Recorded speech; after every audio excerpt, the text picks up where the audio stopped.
নমস্কার, কেমন আছেন সবাই? আশা করি সবাই অনেক ভালো আছেন। শুভ শনিবার সবাইকে।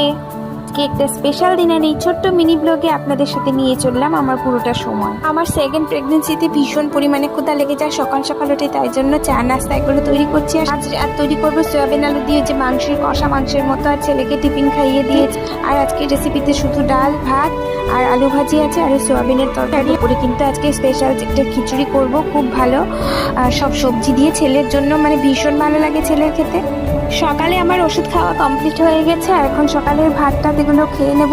খেয়ে তারপর আবার রাতের বেলা ওষুধ আছে, বিকেলে কোনো ওষুধপত্র নিয়ে আর এই যে তৈরি হয়ে গেলাম ডাক্তারের কাছে যাওয়ার জন্য। আর যে কত ইঞ্জেকশন দিবে আমাকে, আমি কোনেও শেষ করতে পারছি না। 3 মাসের প্রেগনেন্সি চলছে, আর এই মিলিয়ে মনে হচ্ছে আমাকে 15-20টার মতো আমি ইঞ্জেকশন দিয়ে দিলাম। এই টিকা, তারপর ব্লাড টেস্ট, থাইরয়েড টেস্ট, এই করে করে আজকে আবার ব্লাড টেস্ট করা হবে। এটা নাকি না করলেই হয় না। তো এই যে এখন আমাকে প্রেশার চেক করছে, প্রেশার চেক করে আমাকে দেখেছে এত বেশি প্রেশারে আছে, আমাকে জিজ্ঞেস করলো কিসের জন্য। তো চলো আজকে এই পর্যন্তই।